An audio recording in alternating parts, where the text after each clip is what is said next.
이것의 그 목적이라 그래야 될까? 제가 말씀드리는 거는 국어사전이 왜 아이들에게 중요하고 또 우리가 어머니들이 그리고 그 아이 스스로 어떻게 국어사전을 똑똑하게 활용하는지 그 방법에 대한 거를 말씀드릴 거예요.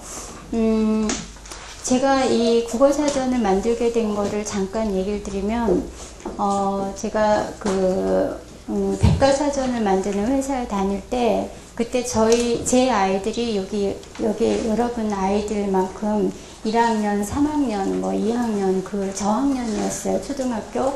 그런데 그때 굉장히 많이 질문을 해댔어요. 예를 들면은 이제 저희 큰애가 저 학교 끝나고 저한테 와서 엄마 판단이 뭐예요? 그래서 왜? 그랬더니 선생님이 판단을 잘해야 된다고 하셨는데 나는 공부만 잘하면 될 줄 알았는데 판단이 도대체 뭐예요? 라고 한 거예요. 그래서 내가 판단? 이 판단을 어떻게 설명을 해야 될까? 그때는 설명을 못했어요.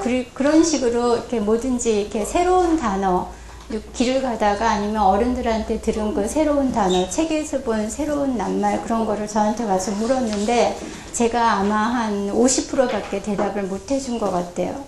그래서 백과사전을 만들고 있을 당시에 제가 생각한 것이 어른들은 자기가 필요한 정보를 필요한 것을 여기저기서 이렇게 백과사전이든 아니면 무슨 다른 책이든 스스로 알아서 찾아서 배울 수 있는데 아이들은 전부 그거를 어른한테 물어봐야 되잖아요.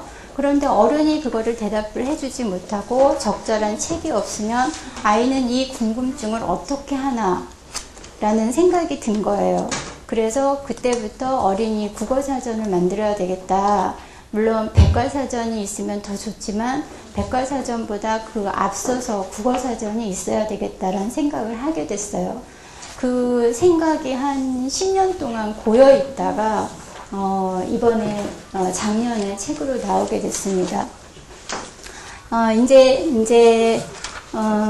제가 국어사전을 만들게 된 배경은 그렇고, 저는 그 국어사전이 왜 중요하다고 이제 누가 물어보면 뭐라 그러느냐면은, 국어사전에는, 단순히 여기 지금 이 책에는 이게 첫 국어사전이잖아요. 제목이. 근데 여기에는 1400단어가 들어가 있어요. 그러니까 우리는 국어사전 하면 굉장히 두껍고 조그만한 글씨에 굉장히 그렇게 작은 글씨에 많은 정보가 들어있는 사전, 그러니까 그림도 없는 그런 걸 연상하는데, 우리가 처음에 아기가 태어나서 두 발로 서서 걸을 때 이거는 첫 발자국과 같은 거예요. 아장아장 걸음마를 놓는 수준의 그 정도의 그 국어사전이에요. 그래서 첫 국어사전이라는 이름을 붙였는데, 그만큼 이거는 밑거름이 되는, 국어사전이라는 것이 무엇인지를 알려주는 가장 초보적인 국어사전인데, 제가 초등학교 1학년 학교 들어가는 아이를 겨냥해서 만들었어요. 그러니까 그때는 제 원래 생각은 책을 접할 나이대에 국어사전도 반드시 있어야 된다는 생각이 들어요. 그래서 책 옆에 왼쪽에 책, 그림책이든 동화책이든 백과사전이든 책이 있고, 그 옆에는 국어사전이 항상 있어서 내가 책 속에서 모르는 낱말이 나오면 여기서 찾아볼 수 있구나. 찾아보든지 안 찾아보든지 그 전 단계로 모르는 낱말이 있으면 반드시 찾아볼 수 있는 책이 있다라는 거, 그런 어떤 믿음 속에서 책 읽기가 시작돼야 된다는 생각을 갖게 됐어요. 자, 그래서 국어사전에는 1000권, 1000권의 책이 들어있다고 생각하면 돼요. 왜냐하면 모든 책들은 어떤 낱말로 구성이 되어 있고 그 낱말의 의미를 풀어놓은 것이 국어사전이기 때문에 국어사전은 책 중에서도 가장 그 기본이 되는 책이다. 그래서 어떤 집에 가도 국어사전이 없는 집은 뭔가 이렇게 좀 기반이 약한 거예요. 책 읽기나 무슨 글쓰기나 할 때 작가들은 보통 국어사전을 서너 개씩 다 갖고 있어요. 그러니까 국어사전이 없이 책 읽기나 글쓰기가 된다는 거는 굉장히 이렇게 사상 누각 같은 모래 위에다가 그 자기가 쓰는 낱말을 정확하게 뭔지 모르고 자기가 읽는 그 책에서 읽는 그 낱말이 정확하게 뭔지 모르고 계속 하는 거거든요. 그러니까는 상당히 자기가 읽은 책, 쓴 그 글에 비해서는 상당히 애매한 속에서 그것이 진행되는 거예요. 그만큼 모호하고 발전이 더딜 수밖에 없어요. 여러분이 또 이제 질문을 해 주시고 제가 오늘은 국어사전을 어떻게 하면 똑똑하게 사용할까? 이게 국어사전이 지금 1400단어밖에 안 되는데 이걸 가지고 우리가 어떻게 14,000 또 뭐 104,000 104,000이 뭐 14만인가요? 그런 식으로 활용할 수 있는지를 지금 얘기를 드릴게요. 3학년 저학년 아이들 그리고 그림책 보는 아이들이 이 책의 대상이에요. 지금 책 읽기하고 글쓰기의 걸음마 상태가 책을 막 지금 보기 시작하는 그 5세, 6세, 7세 그 다음에 학교 공부를 막 시작하는 그 저학년 그때예요. 수수께끼를 낸다 그러면 막 떠들던 사람도 입을 딱 닫고 귀만 열어두잖아요. 그 수수께끼 놀이가 좋은 거는 아이들한테 입을 닫게 하고 귀를 열어두게 하는, 귀만 열어두게 하는 그런 걸로 아주 좋아요. 특히 또 말놀이 수수께끼는 그냥 이렇게 뻥이야 뭐 이렇게 할 수 있는 거가 아니라 의미가 담긴 거기 때문에 아이들이랑 많이 즐겨주세요. 자, 수수께끼를 낼게 알아맞혀봐요. 필요 없는 공기가 몸 밖으로 나오는 것입니다. 소리가 나기도 하고 냄새가 날 때도 있어요. 무엇일까요? 왜 웃으세요? 감기. 맞았어. 감기. 그러면 지금 여러분 앞에 국어사전이 있죠? 거기서 방귀를 찾아보세요. 자, 여기 다 찾으셨죠? 여기. 자, 방귀 한번 읽어볼까요? 방귀부터 시작하고 읽어보세요. 시작. 감기. 필요 없는 감기가 나고 냄새가 날 때도 있어요. 네. 이 방귀라는 거를 이제 처음 접하는 아이가 방귀가 뭘까 하고 누가 동생이 물어보거나 뭐 누가 물어보면 외국 사람이 이 말을만 듣고서 물어보면 여러분이 이렇게 설명할 수 있어야 돼요. 이거를 방귀는 누구나 다 알고 있잖아요. 그런데 자기가 정말로 그 어떤 거를 알고 있다면 그거를 모르고 있는 사람한테 그거를 적절하게 정확하게 설명할 수 있어야지 다 아는 거예요. 누가 방귀가 뭐야, 하늘이 뭐야, 책상이 뭐야 다 알아. 뭐야, 설명을 못해요. 그러면 그거를 확실히 안다고 얘기할 수 없어요. 자기가 알고 있는 것을 알고 있다는 것을 증명할 수 없으면 그거를 정확하게 안다고 말을 할 수가 없어요. 그래서 우리에게 사전이 필요한 이유가 자기는 알고 있는데 남이 모르는 거를 설명할 수 있고 그 설명하는 그 패턴을 지금 알려주는 거예요. 자, 또 한번 해볼게요. 자, 무엇을 태우면 이것이 나요. 이것은 가벼워서 하늘로 올라갑니다. 이것은 안 좋은 냄새가 납니다. 뭘까요? 이산화탄소? 지금 이 아이는 뭐냐면은 국어사전을 건너뛰고 백과사전을 너무 좋아했기 때문에 이산화탄소라고 지금 답이 나온 거예요. 자, 이산화탄소 말고 또 뭘까? 연기? 예, 맞았어요. 자, 몇 페이지예요? 171조. 예, 171조 거기 연기, 연못, 연습 있죠? 자, 연기 한번 읽어봐요. 시작. 연기. 무엇을 태우면 연기가 나요. 연기는 가벼워서 하늘로 올라갑니다.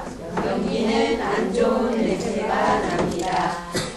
예, 다 읽으셨죠? 이렇게 아이들이랑 같이 낱말 찾기, 그러니까 일종의 수수께끼 게임을 하세요.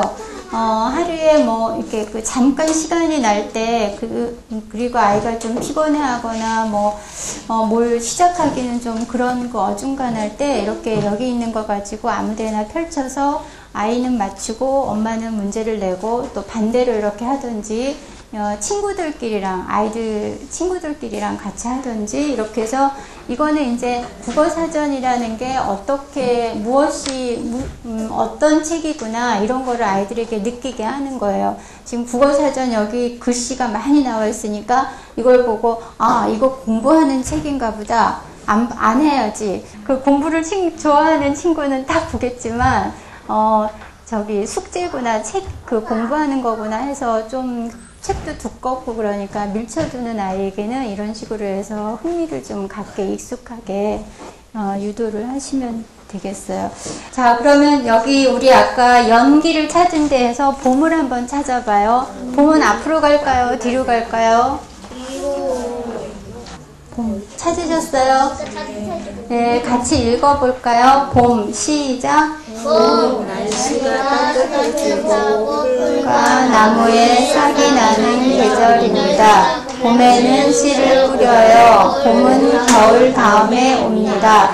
자, 그러면 여기 지금 이 국어사전에는 여기 안에 있는 낱말로만 구성이 돼 있어요. 그래서 이렇게 문장을 읽다가 거기에서 모르는 낱말이 나오면 예를 들면 날씨가 따뜻해지고 풀과 나무에 싹이 나는 계절입니다. 예를 들어서 싹이 뭔지 모르겠다. 이거를 읽었는데 그러면 싹을 찾아볼 수가 있어요. 싹을 찾아볼까요? 앞으로 가야 돼요? 뒤로 가야 돼요? 자, 싹을 찾으셨어요? 몇 페이지예요? 154페이지. 자, 154페이지. 자, 읽어볼까요? 싹. 씨를 심으면 싹이 나요. 싹이 자라서 잎이나 줄기가 된다. 자, 여기 씨를 심으면 싹이 나요. 싹이 자라서 잎이나 줄기가 됩니다. 여기 전부 다 여기 나와 있는 단어 중에서 낱말 중에서 우리가 모르는 거 하나도 없을 것 같죠? 그러면 씨가 뭘까? 씨를 어떻게 설명할까? 씨 뭐라고? 씨 찾았어? 그래, 그럼 우리 한번 찾았으니까 읽어볼까? 이미 찾았으니까. 자, 앞으로 갈까요? 뒤로 갈까요? 싹에서 뒤로 가요. 자, 씨 나왔네요. 157페이지인데 한번 읽어볼까요? 씨. 호박씨는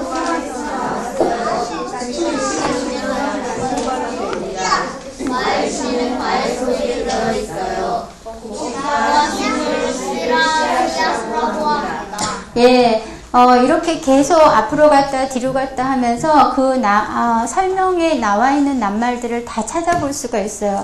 여기에서 조사나 무슨 첩어, 의성어, 의태어 이런 거 빼놓고는 다 이 안에 있는 낱말로만 했으니까 아이들이 이 사전에서 어떤 낱말을 찾아서 그 낱말의 설명을 몰라서 다른 낱말로 갔을 때 못 찾는 경우는 거의 없어요. 그래서 이거는 첫 걸음마 국어사전이기 때문에 국어사전에 대한 믿음을 주는 책이에요. 그래서 내가 모르는 낱말이 있을 때 그 낱말이 여기 이 항목 안에 있으면 그 설명을 읽다가 다 찾아갈 수 있겠다는 어떤 믿음을 주는 거예요. 우리 성인용 국어사전을 보면은 어른들 그 사전을 보면은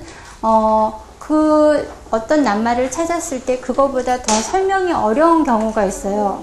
그래서 그 설명에 나와 있는 낱말을 또 찾아가면 이 낱말, 원래 찾았던 그 낱말의 유사어, 무슨 해갖고서 다시 그리로 가게 돼 있어요. 어느 경우는 다 계속 다른 낱말로 가서 결국은 끝에 가서는 그 해답을 못 얻는 경우도 있거든요. 그러니까 어른들의 경우는 그거는 어느 정도 용인을 할 수 있지만 아이들의 국어사전에서 그렇게 이리 가라 저리 가라 없다 모르겠다 이러면은 아이들은 책에 대한 그 믿음을 떨어뜨려요. 잃어버려요. 그래서 이 국어사전은 자기가 책을 읽다가 백과사전을 읽다가 모르는 낱말을 찾아보는 용도도 있지만 그게 1차적인 국어사전의 기본적인 의미지만 이 책 안에서 어떤 국어사전에 대한 기능과 효용과 그 믿음을 주는 거가 더 중요해요. 방귀가 있는 페이지 한번 다시 열어볼래요? 방귀.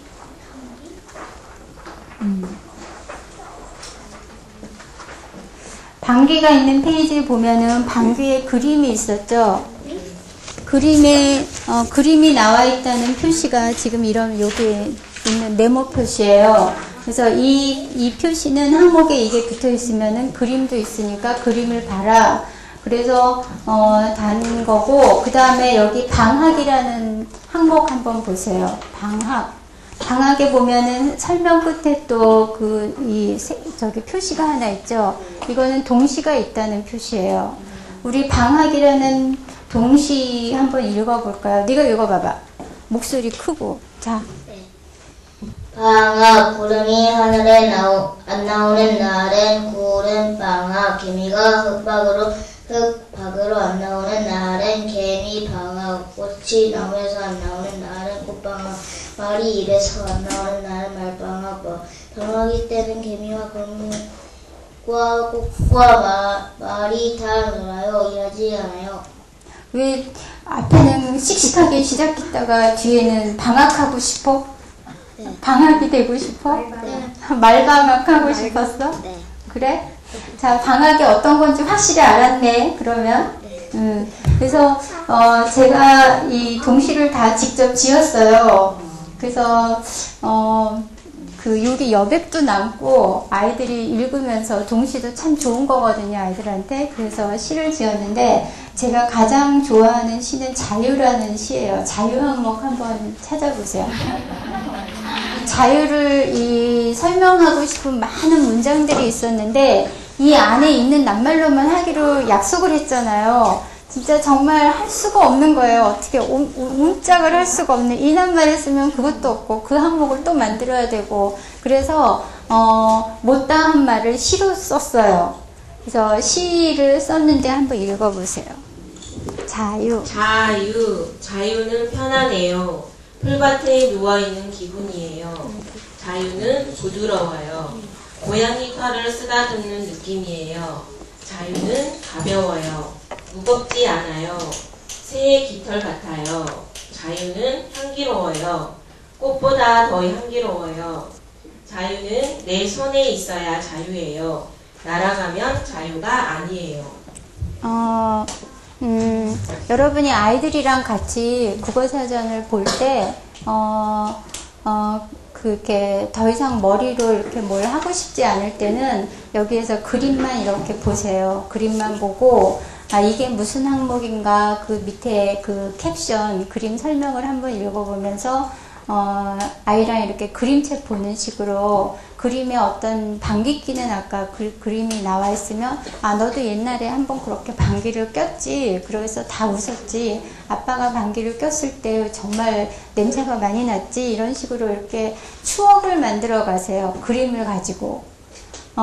지금 이제 이 국어사전은 어린아이들용 국어사전은 이게 처음이거든요. 그래서 엄마도 낯설고 아이도 낯설어요. 그렇지만 우리가 글 쓰고 말하고, 그 책을 읽는 행위는 죽을 때까지 해야 되잖아요. 그러니까 국어사전이라는 거는 죽을 때까지 같이 가야 돼요.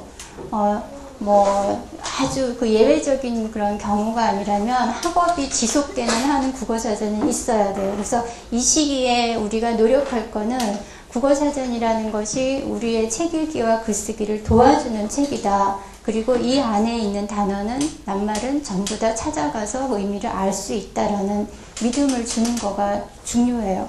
그리고 그 다음에 이제 그림을 이렇게 보다가 시를 하나씩 읽어보는 것도 아주 좋아요.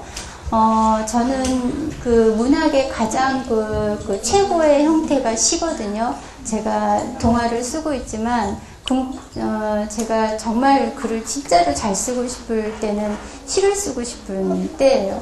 그러니까 시를 아이들이랑 읽으면서 그 낱말의 의미도 이렇게 새기고, 같이 이렇게 읽어보기도 하고, 그러면서 지나가면은 또 국어사전을 새롭게 익히는 거예요. 그리고 여러분 여기 호랑이 항목 한번 찾아보세요. 호랑이 있죠? 240페이지에 있는데, 자, 호랑이 그림 옆에, 아니, 호랑이 옆에 호랑이 그림이 없어요. 왜 그럴까요? 왜 그렇게 책을 만들었을까요? 보통은 호랑이 항목 옆에 보면은 이거는 어린아이들 책이니까 호랑이 그림이 들어가 있을 텐데, 지금 이제 아이들은, 이 사전을 보는 아이들은 호랑이하고 호랑이 밑에 그림이 있는 걸 많이 봐왔을 거예요. 뭐 어떤 형태로든 벽에 걸린 거든 책의 형태로든 여기다가 호랑이 옆에다가 호랑이 그림을 그려놓으면 아이들은 이거 내가 예전에 봤던 건데 라고 생각을 하고 너무 단순하다라고 생각할 수 있어요. 실제로 그래요. 그래서 여기에는 그래서 호랑이 그림을 뺄 수는 없어요. 또 왜냐하면 호랑이가 아주 대표적인 동물이기 때문에. 그래서 호랑이 그림을 어디다 놨냐면은 254페이지에 보면은 글자가 쭉 나와 있죠. 거기에 호랑이 찾았어요? 네. 네, 그러면 뭐라고 돼 있어요? 가깝다 13, 가깝다 항목에 있다는 거예요. 그리고 그 가깝다 항목은 13페이지에 있다는 거예요. 그래서 여기에 와보면 호랑이가 이렇게 뜩 버티고 앉아있죠. 네. 그래서 이 뒤에 있는 거는 그림 인덱스만 뽑아놓은 거예요. 그래서 여러분이 이렇게 항목을 이렇게 읽다가 호랑이를 보는데 호랑이 그림을 보고 싶다, 보여줘야 되겠다 그러면 뒤에서 찾아갖고 보고, 또 뒤에 있는 그 인덱스만으로 여기 여러 가지 뭐 동물도 있고 무슨 바다도 있고 뭐 많이 있거든요. 이것만 가지고 이 사전을 앞으로 가서 그 항목을 찾아서 그 동물을 확인하고 그 동물이 왜 그 항목에 있는지를 이렇게 이해를 해보는 것도 그러니까 단답식으로 호랑이 항목 밑에 그림이 있는 것보다 훨씬 더 깊게 이 국어사전을 친하게 할 수 있어요. 여러분이 갖고 있는, 아이가 갖고 있는 어떤 생각이나 자기 지식을 펼칠 때 자기가 사용하고 있는 낱말의 정확한 의미를 먼저 규정하지 않으면, 그거는 규정하지 않은 상태에서 말을 하고 자기 주장을 펼치는 것이 아무 저기가 없어요. 근거가 없어요. 그림책이라는 거는 그러니까 부모 입장에서 생각하는 그림책이 틀리고, 그 다음에 육아교육학자가 생각하는 그림책이 틀리고, 또 화가가 생각하는 그림책은 틀려요. 엄마들이 생각하고 있는 그림책은 4세에서 7세용의 그림책이에요. 읽어주는 그림책이고, 화가가 생각하는 그림책은 읽어주고 4세, 7세 이런 거가 아니라 그림이 많이 들어간 것이, 예술적인 그림이 많이 들어간 것이 그림책이에요. 또 편집자가 생각하는 그림책은 또 달라요. 다 자기 입장에서 달라요. 그래서 그럴 때는, 그리고 어떤 사람은 과학 그림책 있죠. 보리에서 나온 달팽이 과학 동화를 과학 동화로 분류하는 사람이 있고 정보 그림책으로 분류하는 사람이 있어요. 그래서 그런 논문을 쓸 때 이 논문에서 말하는 그림책이란 어떤 거, 누가 대상은 4.7세고 거기에는 정보 그림, 이야기 그림이 들어가야 되고, 그림이 펼친 면에서 압도적으로 많은 70% 이상의 압도적으로 많은 그런 지면을 차지하는 거를 그림책이라고 본다. 그러고 나서 시작을 해야 돼요. 그거 없이 그냥 하면은 그 내용에 대해서 다 신빙성이 없어요. 그러니까 그런 훈련을 우리는 못 해왔어요, 지금까지. 그래서 아이가 판단이 뭐냐고 물었을 때 판단이 뭐지, 어떻게 설명하지? 그런 거가 우리 부모들의 지금 세대예요. 그러니까 우리의 자녀들은 지금 국어사전이 있잖아요, 이렇게. 그러니까 아이들을 좀 더 이렇게 똑똑하고 자기의 생각을 분명하게 전할 수 있게 그렇게 키워야 돼요. 외국에서 에세이를 쓸 때 먼저 에세이 쓰는 요령에 나와 있는 거가 개념 정의를 먼저 하라고 돼 있어요. 개념 정의 안 하면 3, 40매 그 원고를 갖다가 100매를 써도 다 빵점이에요. 그러니까 그만큼 그것이 굉장히 중요하다는 거예요. 그래서 여기서는 지금 1400개의 낱말이 나와 있는데 사실은 이 1400개를 여러분이 어떻게 이 대부분 책을 찾다가 여기 책에서 낱말을 접하고 여기서 보면은 없는 게 많을 거예요. 근데 어떻게 활용을 하냐면은 여기에 있는 어떤 단어를 이런 식으로 설명했구나라는 패턴을 익히는 용도로 사용하셔야 돼요. 아까 우리 여름을 찾고 봄을 찾았잖아요. 근데 제가 여름이 뭐예요? 라고 물었을 때 어떻게 설명할까 그렇게 고민을 하셨죠. 물론 다 알고 있는데 그쵸? 여름을 지금 몇십 번의 여름을 겪는지 몇십 번이에요? 제가 기억나는 건 한 몇 번밖에 안 돼요. 근데 그렇게 너무나 다 알고 있는 거지만 설명을 못해요. 설명을 못하면 아는 걸 증명할 수 없으면 말짱 헛거예요, 지금. 그러니까 여름을 여기에서 이렇게 설명했구나. 그러면 가을은 어떻게 설명하면 되겠구나. 그 다음에 겨울은 어떻게 설명하지. 봄까지 그렇게 설명하려니 계속 뺑뺑 돌잖아요. 그래서 봄에서 딱 끊고 봄은 꽃이 피고 어떻게 날씨가 따뜻해지는 계절입니다. 이렇게 설명했구나 하는 그 설명의 요령, 그 설명의 그 패턴을 익히는 거예요. 정확한 문장의 그 패턴을 익히는 것이 이 국어사전의 그 사이드 효과예요. 자기가 갖고 있는 사전 페이지에서 앞으로 갈까 뒤로 갈까를 하셔갖고 생명을 찾아보세요. 자, 몇 페이지예요? 141. 자, 한번 읽어볼까요? 시작. 생명. 살아있는 것에는 모두 생명이 있어요. 생명이 끝나면 죽는 것입니다. 아주 작은 생물이라도 생명은 소중한 거예요. 네, 살아있는 것에는 모두 생명이 있어요. 생명이 끝나면 죽은 것입니다. 아주 작은 생물이라도 생명은 소중한 거예요. 이거는 뭐냐 하면은 여기에 서술되어 있는 말은 어떤 아이가 엄마 생명이 뭐예요? 선생님 생명이 뭐예요? 라고 물었을 때 우리가 얘기해주는 방식이에요. 그러니까 아주 전형적인 국어사전에는 이렇게 안 나왔어요. 생명하면 어떻게 나와 있냐면은 목숨, 수명, 성명, 살아있는 힘 뭐 이렇게 나와 있어요. 국어사전에. 이게 민중서림 제가 갖고 있는 큰 거기에 그렇게 나와 있는데 아이들한테 그렇게 얘기해주면 아무도 모르죠. 그러니까 우리가 누가 물어봤을 때 그걸 대답해 줄 때는 내가 알고 있는 단어가 아니라 저 사람이 알고 있는 단어로 대답을 해줘야 돼요. 그래서 대답이 어려운 거예요.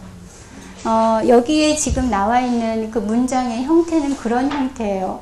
아이가 물어봤을 때 선생님이나 아는 사람이 그 아이 수준에 맞게 대답해 주는 것이 이 방식이고, 이런 방식은 제가 외국의 그 주로 영어하고 불어, 저는 독어는 몰라서 그 사전들을 다 보니까, 어린아이들용 사전들을 보니까 다 그런 식으로 설명이 돼 있어요.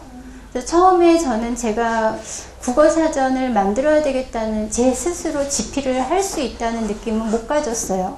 그래서 10년이란 세월이 지난 건데, 그걸 갖다가 이런 식으로 아이가 뭘 물었을 때 대답해주는 방식으로 이렇게 집필을 했다고 할 수 있다고 생각하면 아마 빨리 시작을 했을 거예요. 근데 저는 이거는 국어학자가 해야 된다고 생각을 해서 계속 그런 식으로 접근을 했었어요. 근데 이제 외국의 그 영어 사전, 영영 사전이랑 불어 사전을 막 읽다가 보니까 이런 문장 유형이 아이들 국어 사전에는 맞는 방식이구나, 그거를 알게 됐어요. 그래서 집필을 이제 하게 된 거죠.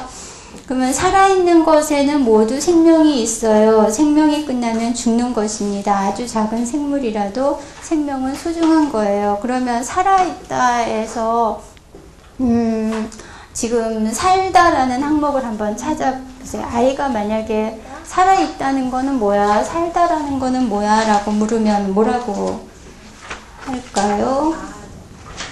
읽어볼까요? 같이 시작. 살다 숨을 쉬고 몸이 자라는 거예요. 선미는 도시에서 살고 나는 시골에서 살아요. 100살 넘게 사는 법도 있어요. 예, 살다 숨을 쉬고 몸이 자라는 거예요. 아주 쉽게 설명이 돼 있죠. 지금 제가 하고 있는 거는 뭐냐면은 낱말을 연이어 찾기 놀이인 거예요. 아까는 수수께끼 놀이를 하고 그 다음에 그림만 가지고 이제 그림 인덱스만 갖고 그림을 찾아보는 거, 그 다음에 시만 이렇게 읽어보는 거. 지금은 낱말 이 안에 어떤 한 항목을 그날 내가 새로 들은 낱말이든지 뭐 궁금했던 거든지 낱말 하나를 찾아보고 그 낱말 안에서 거기에 나와 있는 다른 낱말들을 연이어 찾아보는 거를 지금 우리가 하고 있는데, 이거는 어떤 면에서 좋으냐면은 물론 계속 사전을 왔다 갔다 하면서 그 기억니은 디귿 그 순서를 익히는 것도 좋고 그 국어사전의 그 구조를 아는 것도 좋은데, 뭐냐 하면은 어떤 한 낱말은 그 낱말 하나만 고립적으로 존재하지는 않아요. 뭐냐 하면 그 낱말 하나만 하늘에서 뚝 떨어져서 있는 게 아니에요. 모든 낱말은 전부 다 유기적으로 연결이 돼 있어요. 그래서 그런 걸 갖다가 유관 항목이라고 하는데, 지금 이렇게 여기 생명을 찾아보고 살아있다를 찾아보고 죽음을 찾아보고 또 숨쉬다를 찾아보고 자란다, 모험 이런 걸 찾아보는 게 다 그 생명에 연관된 유관된 항목이어서 생명이라는 의미를 확실하게 알려면 그 모든 다른 낱말들을 다 찾아봐서 그때 얻을 수가 있어요.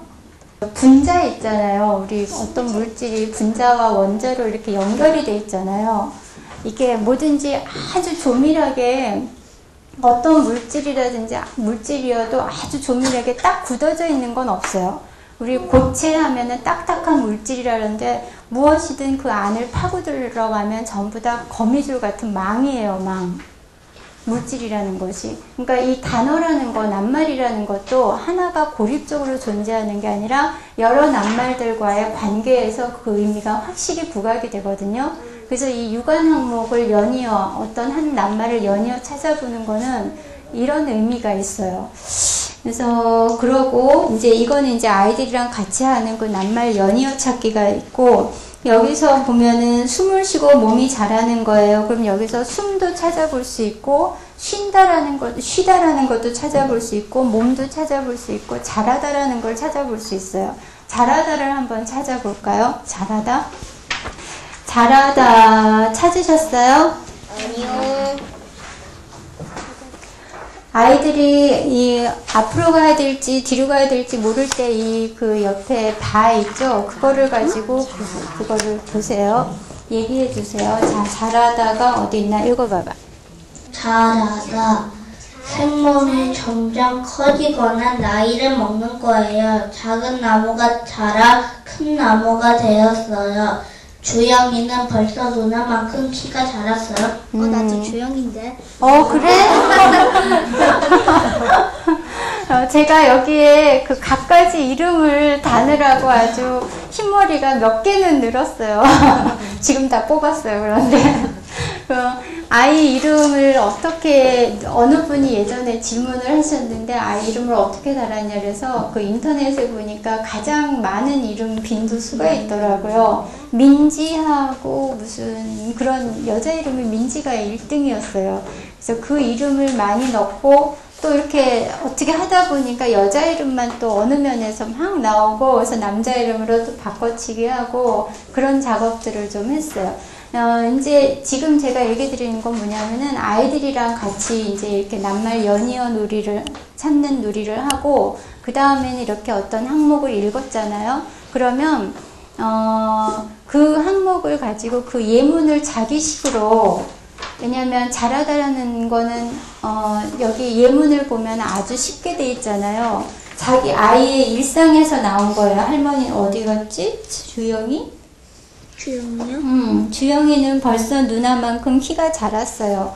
이런 식의 예문은 나도 만들 수 있겠다 라고 생각할 수 있잖아요, 아이들이. 그래서 이거를 한 항목을 읽고서 아이가 글쓰기에 대한 좀 이렇게 취향이 있으면은 예문을 바꿔다는 연습을 아이랑 같이 해보세요.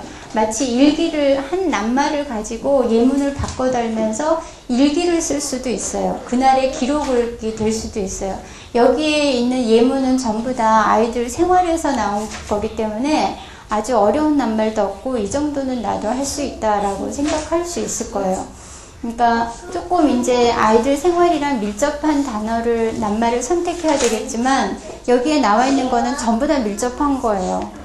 1400개 이 낱말은 다 아이들이 늘 이렇게 떠올릴 수 있는 낱말이어서 잘 하실 수 있을 거예요. 누가 여러분 중에 한 분이 만들어 보실래요? 잘하다.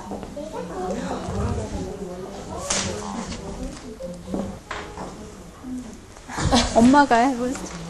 네. 저를 이름으로 네, 예, 하셔도 되고 아이로 하셔도 되고. 자라다 생물이 점점 커지고는 아이를 먹는 거예요. 태준이는 벌써 태옥이 형만큼 키가 자랐어요. 예, 예, 예, 잘하셨어요. 이렇게 되면은 그 항목이 완전히 내 것이 되는 거거든요. 남의 이야기가 들어간 게 아니라 내 이야기가 들어간 거니까. 그래서 이런 식으로 해서 일기를 쓸 수 있다는 거예요. 일기를 쓰면은, 일기라는 거는 그날그날의 기록인데 나중에 보면 그게 역사가 되거든요. 정말 제가 지금 이렇게 저희 집에 저희 아이가 옛날에 3학년 때 1학년 때 쓴 일기를 읽어보면 진짜 이런 것이 있었구나. 생활의 발견, 삶의 발견 이런 느낌이 들 정도로 굉장히 놀라운 사실들이 많이 있어요. 그런데 그거 없을 경우에는 그거 완전히 묻히는 거잖아요. 그래서 저는 여러분이 아이들한테 일기 쓰기 막 권하고 또 학교에서 선생님이 검사하고 그러는데 일기라는 거는 그런 식의 일기, 그러니까 이렇게 자기 일기라는 거는 가장 내밀한 그 자기 자신과의 대화예요. 아무에게도 밝히고 싶지 않고 들키고 싶지 않은 그런 비밀 이야기를 일기로 쓰는 건데 그거를 문장 공부를 한다고 이렇게 하는 거는 옳지 않은 일이에요. 그러니까 우리가 엄마한테 선생님한테 왜 일기 검사를 하시나요? 라고 물어보면 문장에 뭐 첨삭지도 뭐 글을 잘 쓰는 요령 이런 걸 얘기하시는데 그렇다 만약에 목적이 그거라면 아이의 마음을 연탐하는 게 목적이 아니라 그 문장 그거를 하는 게 목적이라면 다른 식으로 글쓰기를 하게 해서 그거를 하는 게 좋아요.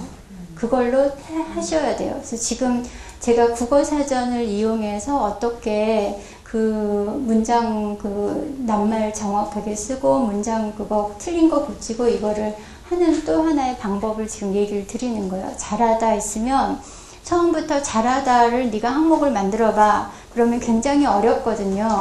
그거는 그 다음에 할 수 있어요. 다음 단계. 그런데 그 전 단계에는 있는 항목에서 정의 부분을 베껴 쓰고 그 밑에 자기 나름대로 그날에 내가 이 잘하다라는 낱말이 나에게 어떻게 왔는지 그거를 쓰면은 돼요. 뭐 한동안 안 보았더니 누가 이렇게 자랐다. 아니면 내가 심은 씨가 오늘 나가봤더니 화분에서 많이 자랐다. 그것도 그런 식으로 그날그날의 일을 기록을 하면 훌륭한 역사가 자기만의 역사가 돼요. 그래서 예문을 바꿔다는 거 이런 거가 또 한 방법이 있고 또 하나 할 수 있는 거가 뭐냐면은 여기 아무 페이지나 이렇게 열어갖고 이 낱말과 이 낱말 사이에 숨어있는 낱말들을 찾아보는 거예요.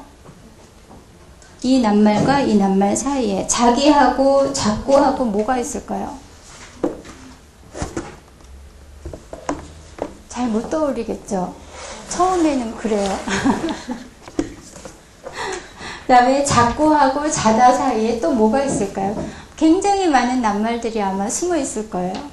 여러분이 그 잠자고 있는 숨어있는 낱말들을 하나씩 이렇게 끄집어내는 거 이것도 국어사전을 가지고 할 수 있는 놀이에요.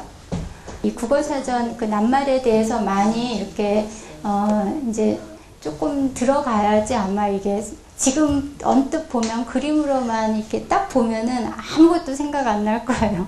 근데 그 중에서 이 낱말과 이 낱말 사이에 숨어있는 낱말을 찾아낼 때 자기 마음속에 떠오르는 낱말을 찾게 되거든요. 뭐냐면 어떤 사람은 예를 들어 우리가 한번 뭘 찾아볼까요? 기억에서 제일 앞 페이지에서 한번 찾아볼까요? 자, 가게하고 가고 가깝다 가꾸다 가끔 이렇게 있는데 자, 여기에서 숨어있는 낱말 한번 찾아보세요, 여러분. 뭐가 있을까요? 가구. 가구는 여기 있고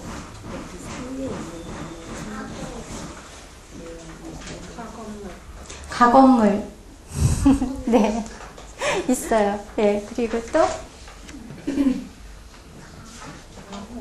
가공도 있고요. 예. 하나도 없을 것 같은데 하나씩 둘씩 지금 나오고 있죠. 하나다. 가나다? 그래. 근데 나까지는 안 갔어. 가끔까지 고기 끔 안에서 찾아야 돼. 여기서 없는 단어, 숨어있는 단어를 이렇게 불러내서 찾는 연습을 하는 거가 뭐냐면 자기가 한 번이라도 가건물 옆을 지나가면서 아 이게 무슨 건물이지? 가건물인가? 뭐 이런 식의 느낌을 받은 어떤 단어가 마음속에 이렇게 있다가 지금 여기 불려 나오는 거거든요. 제가 말하는 건 뭐냐면은 언어라는 거는 자기의 심정을 표현해 주는 거예요. 그래서 내가 떠올린 낱말과 다른 사람이 떠올린 낱말이 틀려요. 그러면 자기가 그 낱말을 떠올리고 나면 그 자기 안에 있는 어떤 그 희미하고 애매한 그런 그 덩어리가 그 낱말과 함께 구체화되는 거거든요. 그래서 우리가 문학이라는 거가 그 문학의 그 기능이 뭐냐면 누구나 다 일상적인 어떤 생활을 하고 있는데 문학에서 언어로 표현되면은 자기가 내적인 어떤 체험이 그 언어의 힘을 빌어서 구체적인 경험으로 의미 있는 경험으로 다가올 이렇게 뿌리 내릴 수 있기 때문에 문학이 필요한 거예요.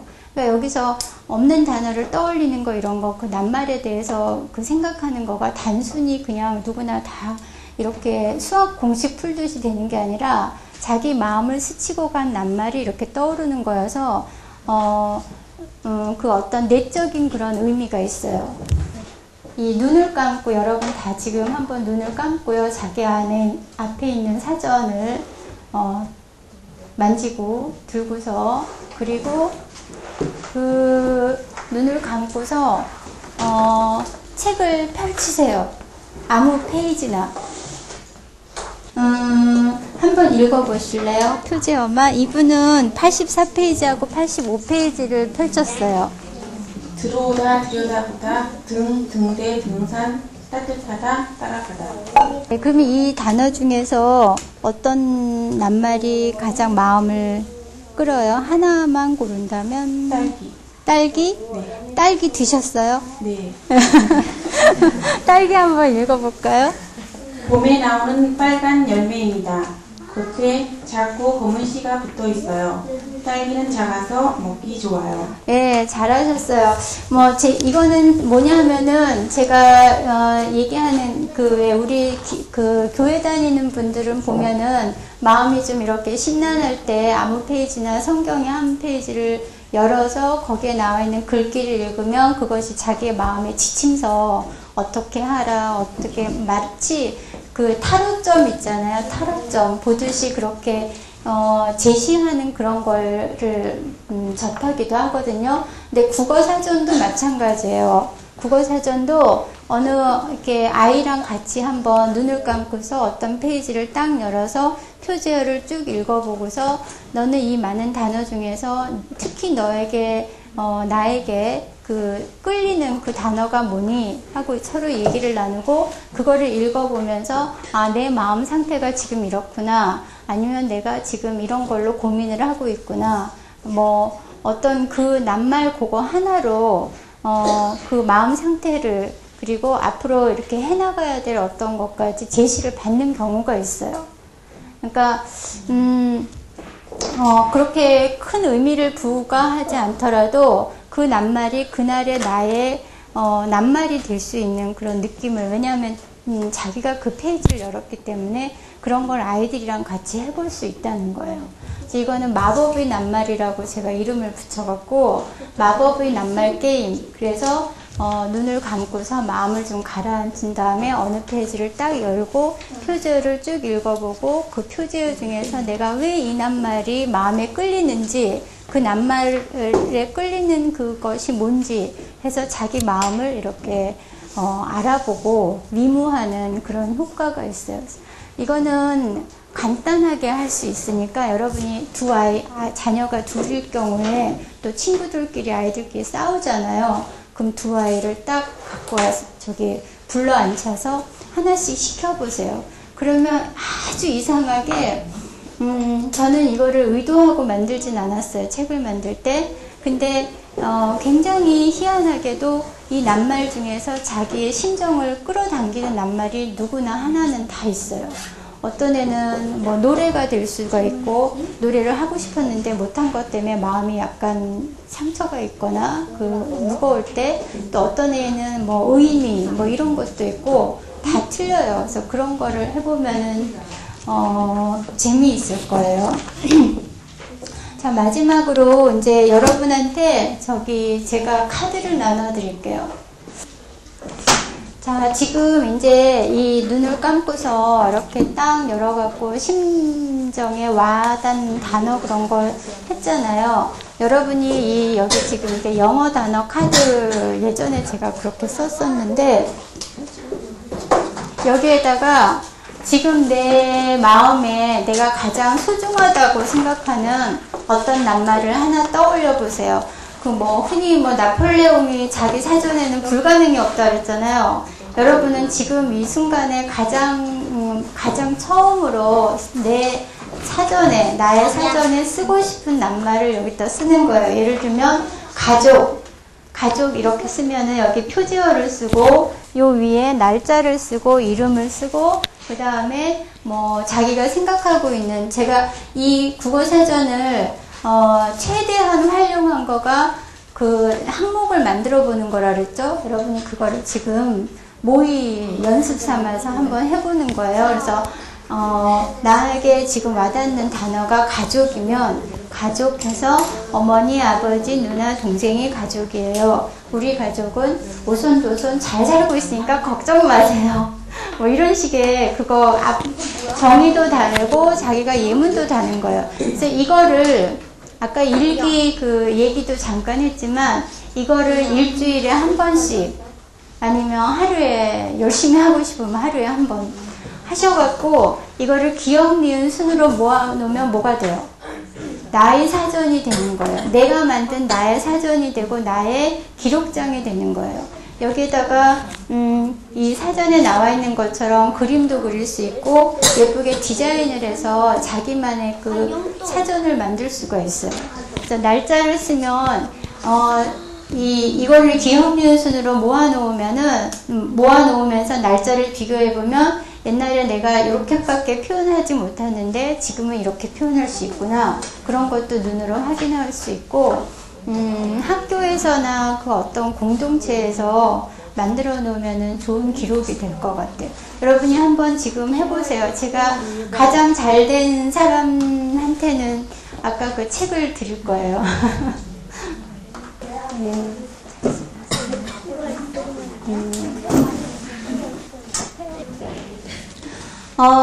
여러분이 이거 쓰신 거 보니까 제가 완전히 일기를 쓰신 분도 있고 아직 이렇게 국어 사전적인 그 개념을 딱 정확히 설명하는 문체가 아직 그 자리가 안 잡혔어요. 물론 지금 1시간, 2시간 얘기 듣고 살펴보는 걸로 안 잡혔지만 나중에 이거를 여러분이 이렇게 모아놓으면은 아마 저처럼 많이 웃으실 거예요.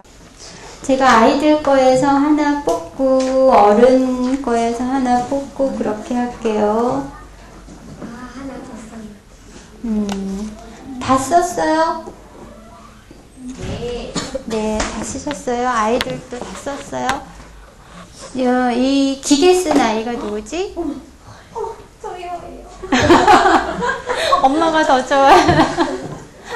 기계는 사람들이 많이 만져요. 사람들이 편하게 살 수 있게 도와준다. 곽태준. 태준이가 지금 1학년인가요? 1학년? 잘 썼어요. 기계는 사람들이 많이 만져요. 나름대로 많이 만지는 게, 왜냐면 많이 쓰는 거가 많이 만지는 거니까. 그리고 사람들이 편하게 살 수 있게 도와준다. 태준이 이리 나와. 태준이. 태준아, 너에게 이 악어 오리나의 버스놀이를 증정하겠습니다. 잘했어요. 네. 이재용, 이은희 씨? 네. 재용, 한국명이 재용이에요. 재용 고유어예요. 우리 아들 이름이에요. 나의 분신이고 우리 가족의 희망 꿈나무예요. 엄마 아빠에게 웃음과 행복을 안겨주는 에너지 같은 존재예요. 사랑해요. 잘 쓰셨어요. 재미있어요. 자, 저기 제가 이 책을 드릴게요. 그 긴팔이 책을 드릴게요. 여러분 이거 뭐 책 받고 못 받고 이게 중요한 게 아니라 여러분이 이런 식으로 그 국어사전에 대해서 왜 꼭 필요한지 그 의미를 한번 다시 생기고 저는 그 아이들을 학원에 안 보내고 책으로서만 이 아이가 하고 싶은 거를 성취하게 해줄 수 있다고 생각을 해요. 예전처럼 그렇게 책이 빈곤했던 시대가 아니라 우리는 지금 사실 공부한다는 건 뭐냐면 책을 읽는 거거든요. 공부한다는 거는 책을 읽는 거예요. 이렇게 책을 읽다가 모르는 것이 있을 때 선생님한테 물어보고, 사전을 또 찾아보고, 이런 것이 공부의 참다운 방법이에요. 학교에 가서 그 선생님 얘기를 듣고, 무슨 학원에 가서 문제 풀고, 그런 것이 공부가 아니라, 자기가 스스로 그 찾아가는 기쁨, 알아가는 기쁨을 이렇게 소유할 수 있으면, 그 아이는 서울대에도 가고 하버드대도 갈 수 있어요. 저는 정말 그렇게 믿고 있어요. 학원에서 공부하는 거는 공부가 아니에요. 그거는 뭐냐면은, 뭐든지 사람이 이렇게 배가 고파야지 그 밥상에 있는 밥이 맛있게 보이거든요. 근데 학원에서 공부하는 거, 학교에서는, 물론 학교는 뭐 다녀야 되는 거지만, 그거는 배고픔을 느끼기 전에 음식이 다 차려져 있는 거예요. 그거는 아이들은 굉장히 즐거움의 존재예요. 아마 우리가 어른들이 아이를 곁에 두고 싶어 하는 것도 그 아이들이 아까 에너지원이라는 그 얘기 쓰셨는데 기쁨의 에너지원이기 때문에 그 아이를 옆에 두고자 하는 거거든요. 그런데 그 아이에게 그 기쁨과 즐거움과 그 지식을 알아나가는 즐거움을 잃어버리게 하면은, 그 아이는 굉장히 앞으로 다른 어떤 걸 할 수가 없어요. 어렸을 때 충분히 즐거움과 기쁨과 그 놀이에서 그 놀이를 한 그 힘으로 세상을 살아가는 거거든요. 어른이 되면 놀 수가 없잖아요. 그렇죠? 아이들처럼 마음껏. 그래서 저는 아이들이 책을 읽고 책 읽기 전에 지금 우리나라의 버스놀이에서 저 책은 완전히 노는 책인데 책을 읽기 전에 충분히 놀고 그리고 책도 읽고 그것이 아이들이 지금 어렸을 때 하는 공부다라고 생각해요. 그러니까 여러분 자녀를 많이 놀게 하시고 놀고도 시간이 남으면 국어사전이랑 같이 이렇게 이런저런 놀이도 해보고 그것이 나중에 어른이 되면은 정말 부모와 자식을 연결해주는 소중한 끈이 되거든요. 그렇게 하시면 좋겠습니다. 도움이 많이 됐으면 좋겠고 제가 좀 엔터테인먼트 같은 그런 기지가 없어서 죄송하게 생각합니다. 하지만 여러분이 제가 얘기한 거 요만큼 가지고 집에 가셔서 여러분의 소중한 아이하고 사랑하는 아이하고 100배 1000배로 많이 그거를 즐기세요. 아셨죠?